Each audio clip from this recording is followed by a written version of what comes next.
Hello dear students, how are you? Fine?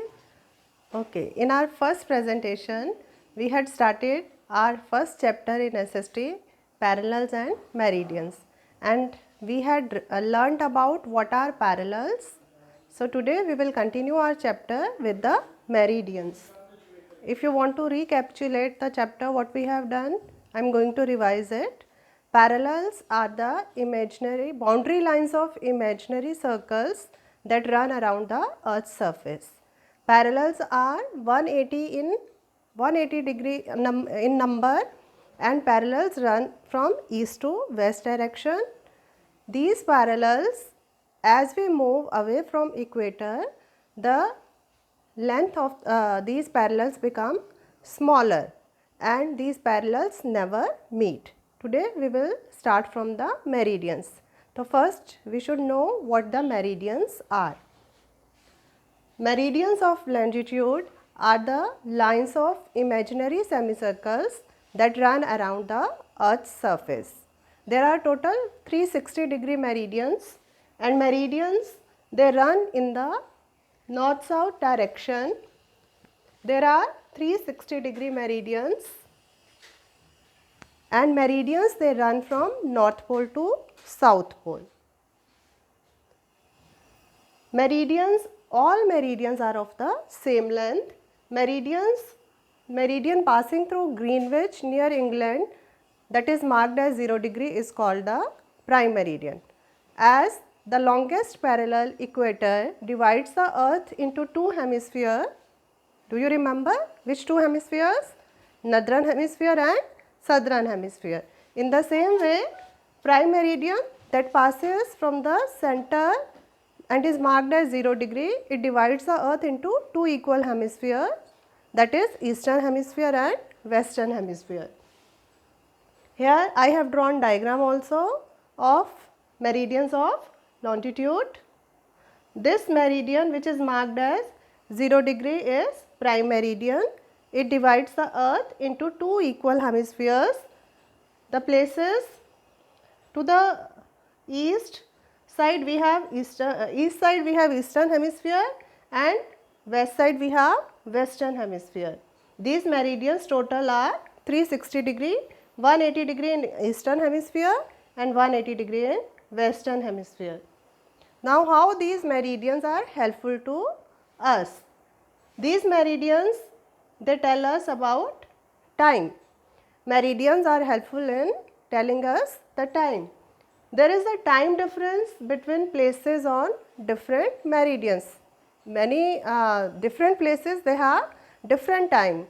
Suppose in US there will be different time, and India we have different time. So why do we have this different time? Because these places they lie on different meridians, and while the places on the same meridians they have same time. Why there is difference between places on different meridians?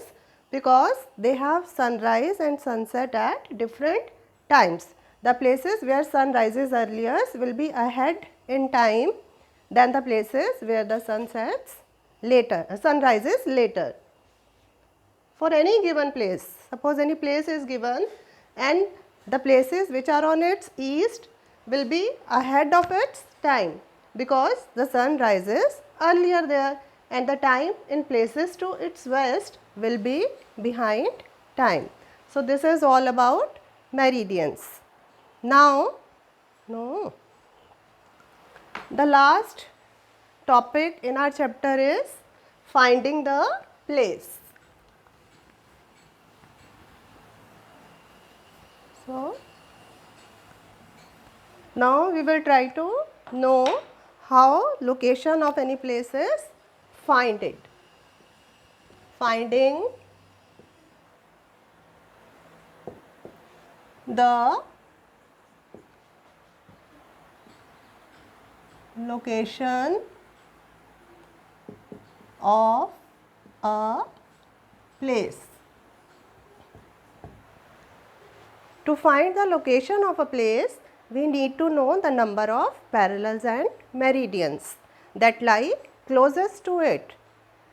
the and we can find any place on a map if we know the number of parallels and meridians. The point where these parallels and meridian meet, there will be the location of that place. So, we have done with the whole explanation of the chapter. We can now we have done parallels, meridians. Let me tell you the difference between parallels and meridians. Parallels are lines of circles that run around the earth's surface. Meridians are semicircle that run around earth's surface. There are total 180-degree parallels and meridians. Total are 360 meridians. Parallels, they run in east-west direction, and meridians, they run in north-south direction. Parallels, they never meet because they are parallel. As I told you earlier, parallels are lines which never meet all along their path, and meridians, they meet at the poles. As we can see, the length of the distance as they move towards the 0 degree or near the poles, the parallels these meridians become crowded. Parallels never meet and meridians meet at the poles. So, this is the difference about the parallels and meridians. I hope you all have understood this chapter now. Okay. Thanks for your kind attention.